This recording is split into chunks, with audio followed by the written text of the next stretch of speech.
Nintendo used to go all out with single-player content, with the most notable of them all being Subspace Emissary.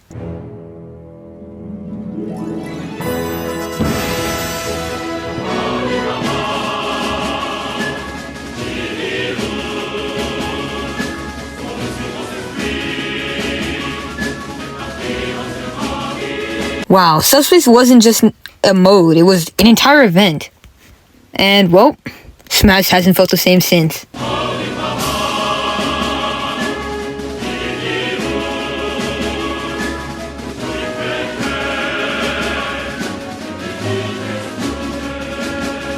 So, you might be thinking, hey Bowser, well, you see, what made Subspace so peak? and to that I tell you, well, we had fully animated cutscenes. No dialogue, but there was so much personality, so much story. Like, you could just feel for the characters, I guess. It was just amazing. And we had so many character interactions that we will probably never, ever see again. For example, Samus and Pikachu, Link and Yoshi, the Fire Emblem characters, and Meta Knight, Pokemon Trainer and Lucas, and the weakest of them all, Mario and Pit.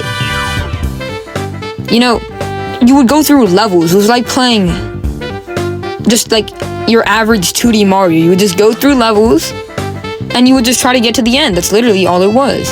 And it had an actual story. Like, there were, like I said, cutscenes. Like, there was a story. Like, there spoilers, but there was betrayal. There was so many plot twists. It was just a good story. And you also might be thinking, Well, why would story matter in a Smash Bros. Game? and to that I say, well, as you hopefully know, Smash Bros. Is a crossover between different Nintendo franchises plus. So, the story gave those crossovers a meaning. It pretty much made them all canon, like they all exist in the same universe, because they technically did. And yeah, it just really gave the crossovers meaning. And for all of those people that love Smash Bros. But that just don't have friends that play Smash Bros. At least, there was something to make them feel included. Yippee! And it also was just something to do besides just play, well, you know, online matches. Like, you could actually go through an entire story mode that wasn't like 30 minutes, an hour. It was like a full game. It was really long.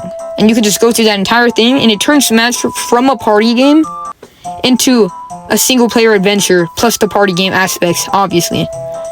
And so, what happened after Brawl was nothing like Brawl. Like, Brawl, compared to the games after it, nothing alike, essentially. You see, after Brawl, we had some of the modes come back. Like, I think we got Target Smash back in, like, the 100-man Brawl. But that was it. No subspace or no story mode.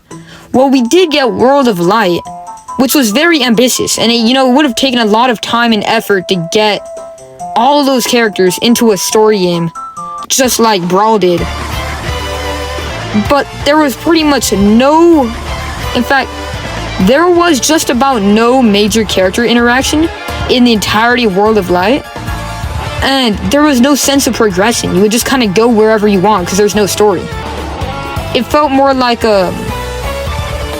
I don't know how to put it, but it was just like, alright, I guess I'll go this way. Alright, I guess I go this way. Alright, let me just get through here. You know, whatever, I can just skip it because it doesn't even matter to the story. It's literally what it felt like. And so, you could be wondering why they stopped doing kind of story games just like how Subspace was.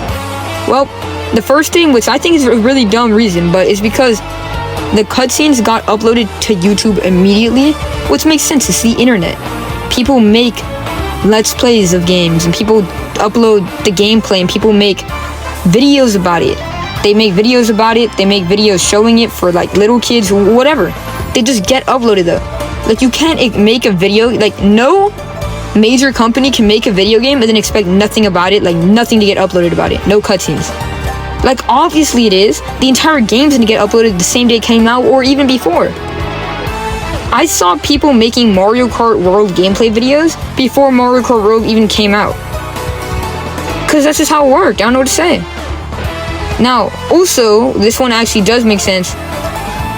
It definitely took a lot of time to get all of the Ultimate roster.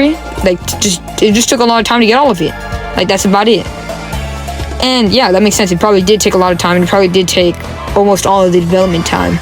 And then it also probably took up so much of the budget, especially those trailers, like the reveal trailers.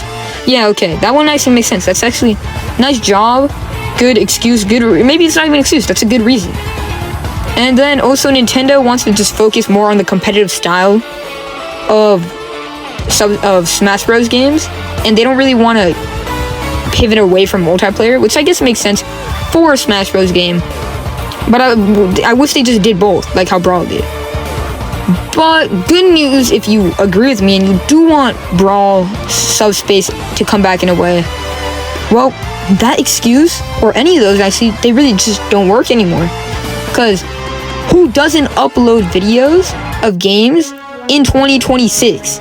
Like, all the Ultimate things got uploaded and he didn't say anything about it. Alright, so like, boom, that reason, done. Just cross it off. We got that one out of the way. Now, also, single player games are thriving right now.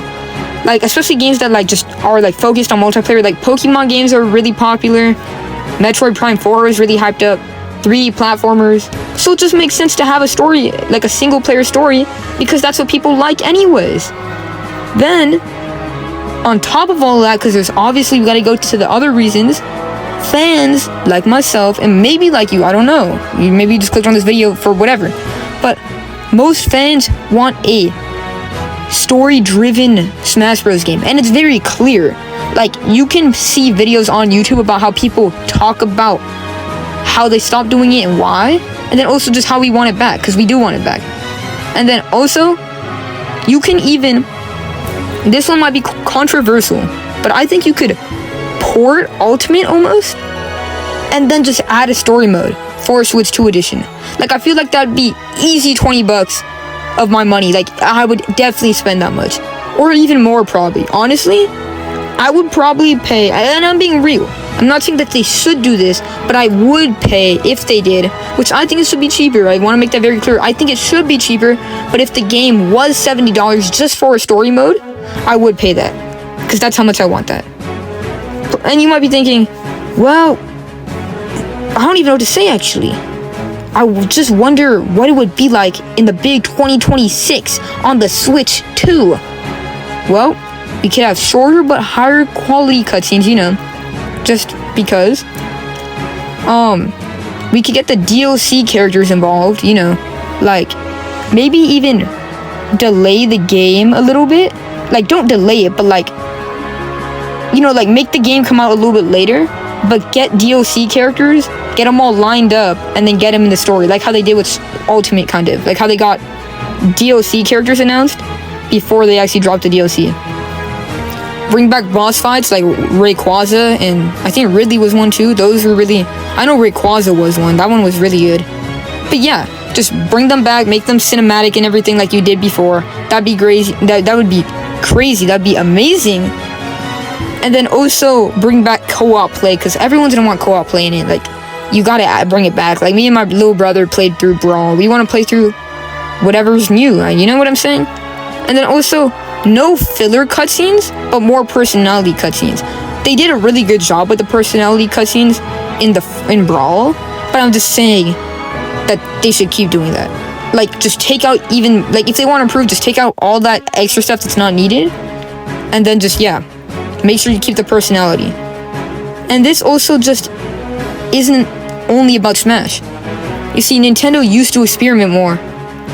They were risk-taking, and that actually created some very iconic moments in Nintendo's history.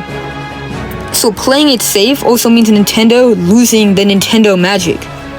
So honestly, I'm gonna end the video up here, but let me just get out my last thoughts really quick. You know, Subspace proved that Smash could be more than a fighting game. It proved that. It could have a really great cinematic story. And Nintendo doesn't need to exactly one-to-one copy what made Subspace Emissary perfect. Or not perfect, but they don't have to one-to-one copy it. But they need to pull inspiration from it when making the new story. You get what I'm saying?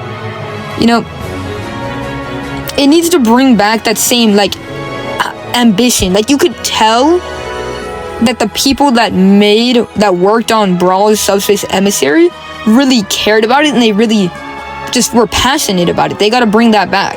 Bring that team back. Do whatever, but bring them back. Get Sakurai working on it. Do all that. Because peak Nintendo was when Nintendo went all in on those risky moves. So, it's been Bowser's Bulletin. I hope you like this type of video, this format.